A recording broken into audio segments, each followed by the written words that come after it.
Tema de hoje. Afinal, por que nada na vida é realmente acaso? Nada é por acaso. É o inconsciente que organiza.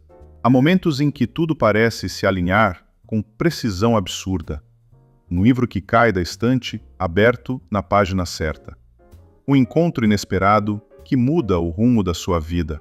Uma frase ouvida na rua que responde uma pergunta que você nem tinha formulado direito. Chamar isso de acaso é uma forma de desistir do pensamento. Carl Jung não acreditava em coincidências como eventos aleatórios. Ele chamou isso de sincronicidade, a ocorrência simultânea de dois eventos conectados, não por causa e efeito, mas por sentido. Quando você começa a observar sua própria vida com esse olhar, percebe que o que te parece estranho é, na verdade, o simbólico querendo emergir. A ideia de sincronicidade desafia tudo que aprendemos sobre lógica linear. Ela não se explica pelas leis da física, mas sim por uma lógica interna, a do inconsciente. O inconsciente não é um território escuro e caótico, ele tem linguagem, e mais do que isso, ele tem intenção. Ele tenta se comunicar com você o tempo todo, por meio de sonhos, padrões, repetições, lapsos, impulsos e coincidências. Mas a linguagem que ele usa não é literal, é simbólica. E o símbolo não é a mesma coisa que o sinal. Um sinal aponta para algo. Um símbolo, por outro lado, abre camadas de sentido. Ele não se esgota em uma explicação. Ele pulsa. Ele ressoa. Ele te obriga a escutar com outra parte da mente, aquela que pensa com imagens, afetos e intuições. Por que isso importa? Porque enquanto você estiver buscando explicações racionais para tudo, vai continuar achando que a vida está te testando. Vai continuar achando que tem azar, ou que erra sempre. Mas quando você muda a pergunta, algo muda.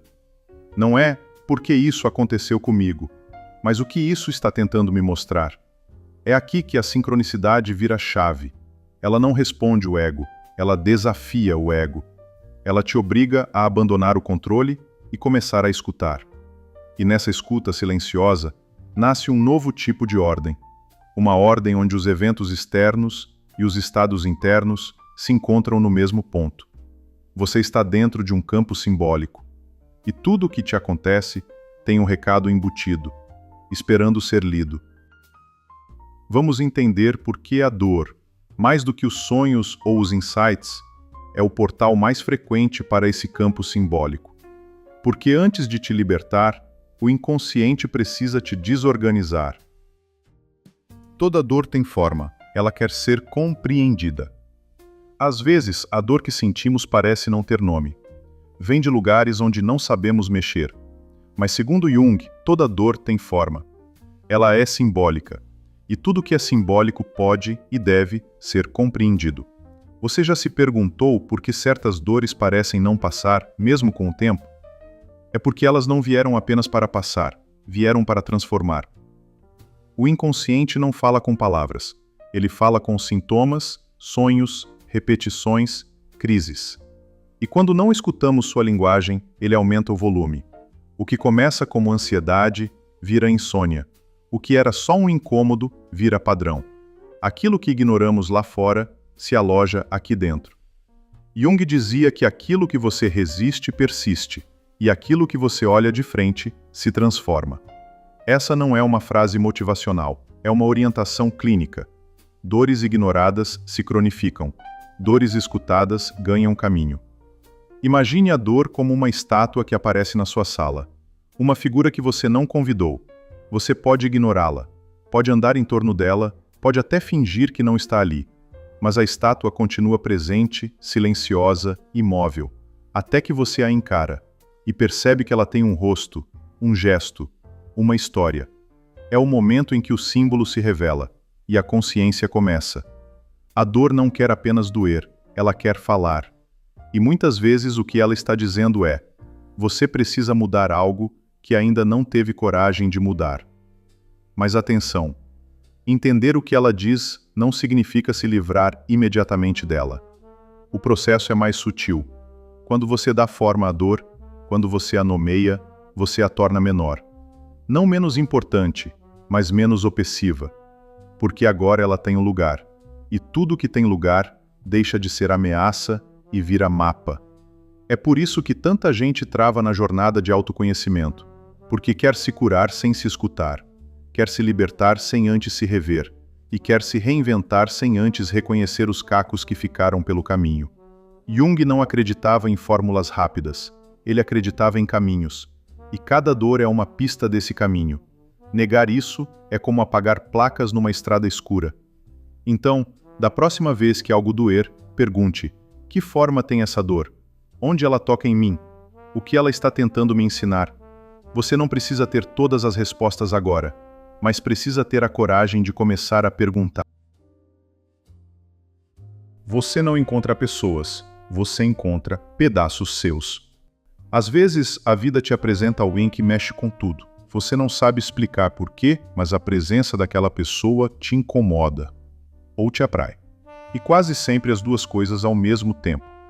Carl Jung chamava isso de projeção, quando você vê no outro aquilo que ainda não reconheceu em si.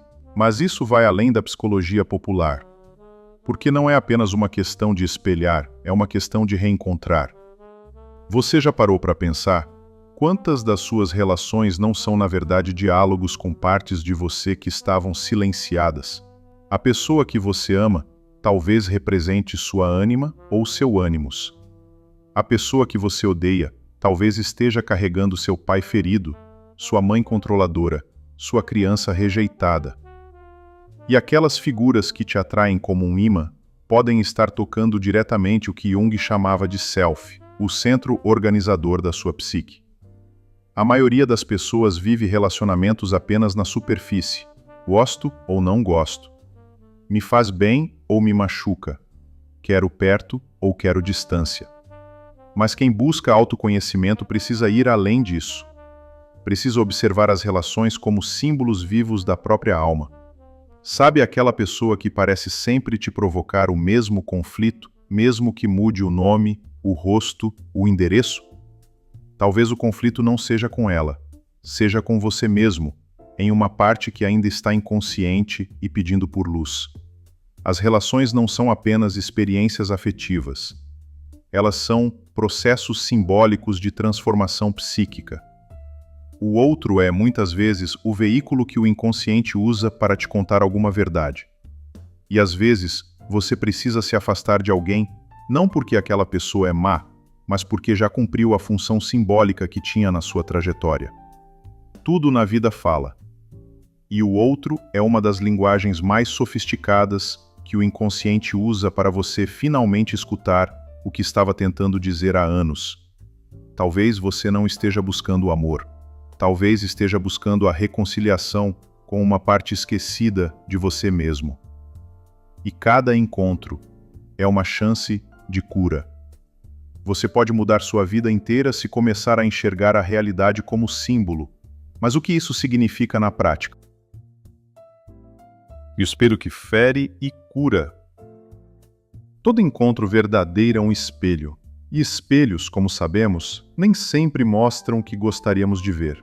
É fácil nos encantarmos por quem nos admira, por quem nos entende ou reforça nossas ideias. Mas Jung nos convida a prestar atenção justamente nas relações que nos incomodam, que nos tiram do sério, que parecem injustas.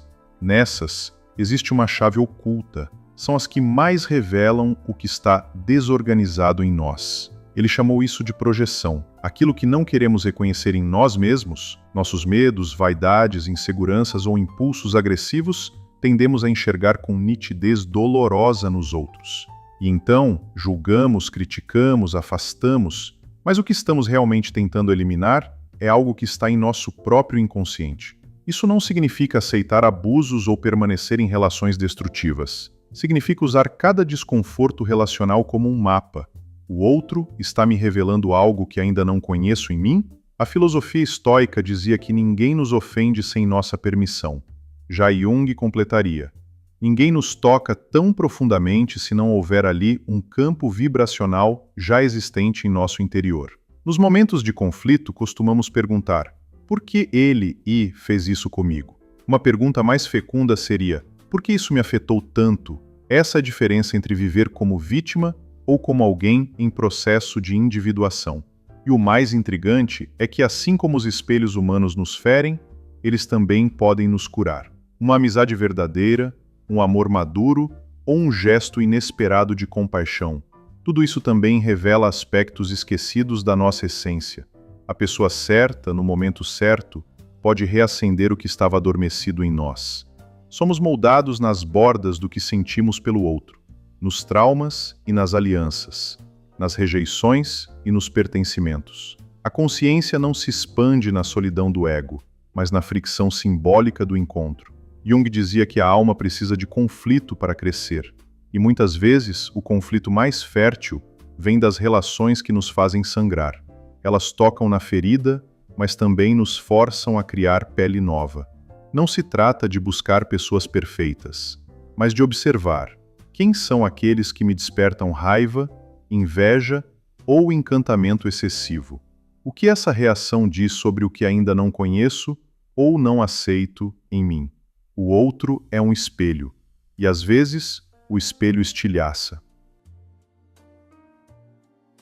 Coautores da realidade. O inconsciente também escreve. A ideia de que criamos nossa própria realidade parece sedutora e até arrogante. Mas para Jung, essa criação não é consciente, linear ou controlável como muitos imaginam. Ela se dá num nível mais profundo, onde o inconsciente participa como coautor. Tudo aquilo que você rejeita, ignora ou reprime, suas sombras, seus traumas não elaborados, suas paixões mal compreendidas, tudo isso continua vivo e influente, operando como forças invisíveis que moldam seus encontros, seus fracassos e suas escolhas. Não se trata de mágica, mas de coerência arquetípica. Imagine que sua mente inconsciente é como um roteirista silencioso, que escolhe os personagens, os cenários e os dilemas que você irá viver. Enquanto sua consciência tenta organizar os fatos com lógica e boa vontade, o inconsciente já plantou símbolos, emoções e padrões nas entrelinhas. Por isso, muitas vezes repetimos relações parecidas, tropeçamos nas mesmas dores ou atraímos situações que juramos querer evitar. Não porque somos tolos ou azarados, mas porque o inconsciente ainda está escrevendo com a mesma tinta emocional. A grande pergunta é: quem está segurando a caneta da sua vida agora? Jung falava sobre o processo de individuação como o momento em que começamos a integrar o conteúdo inconsciente, trazendo à luz o que antes nos dominava na escuridão. Quando um trauma é acolhido, ele deixa de ser um roteirista oculto. Quando um desejo é reconhecido, ele para de sabotar pela sombra. E quando uma imagem interna é transformada, o mundo externo começa, sutilmente, a responder de outro modo. Essa não é uma promessa de controle absoluto. A vida continua imprevisível, mas é uma forma de assumirmos a coautoria do que sentimos, do que atraímos, do que resistimos. Você não é o único autor da sua história, mas também não é um espectador passivo. Entre o acaso e o arbítrio, existe um campo simbólico onde o inconsciente opera, e ali somos co-criadores. O que está vibrando em você, ainda que silenciosamente, está colaborando com a estrutura do que você chama de destino. Nos tornamos o que não conseguimos encarar, e só começamos a mudar quando damos nome ao que nos move por dentro. O silêncio como sinal. Quando a alma para de gritar. A maioria das pessoas acredita que a conexão com o divino, com o inconsciente ou com o sentido da vida virá com claridade, certezas e respostas prontas. Mas, ironicamente, um dos sinais mais profundos de que algo real está acontecendo é o silêncio. Não um silêncio vazio, apático ou indiferente, mas aquele tipo de silêncio denso, quase sagrado, que aparece quando a alma já disse tudo o que precisava e agora só escuta. Jung via esse silêncio não como um fim, mas como um estágio avançado do processo de individuação. Quando as perguntas existenciais começam a perder seu desespero, quando o sofrimento não precisa mais provar sua dor, e quando o ego aceita que não tem mais o que controlar, É nesse silêncio que o inconsciente deixa de ser inimigo e passa a ser um aliado discreto. Os sonhos se tornam mais simbólicos do que explícitos. Os encontros, mais sutis do que explosivos. E a vida, menos barulhenta e mais coerente. Esse é o ponto em que a dor se transforma em visão. Não porque a dor desapareceu, mas porque ela já entregou o recado. Você sente isso quando não precisa mais justificar sua jornada para ninguém, quando os ciclos se fecham sem estardalhaço, e quando, mesmo sem saber o próximo passo, algo dentro de você não está mais com pressa. É o que Jung chamaria de reconciliação interior, uma paz que não veio da vitória, mas da integração. Você não se iluminou, apenas parou de resistir à escuridão. E agora há espaço. Espaço para ouvir o que antes era encoberto pelos ruídos do ego. Espaço para perceber que o sagrado não está em um lugar específico, mas na forma como você habita cada instante. Espaço para entender que a resposta nunca foi um grito, era um sussurro. Talvez você tenha passado por tudo o que passou apenas para chegar a esse ponto, o momento em que o silêncio finalmente é escutado. E ali, nesse quase nada, a alma respira. Se essa reflexão fez sentido para você, considere se inscrever aqui no canal. Toda semana, um novo vídeo cruzando filosofia, psicologia e vida real, sempre com ideias que inquietam mais do que respondem.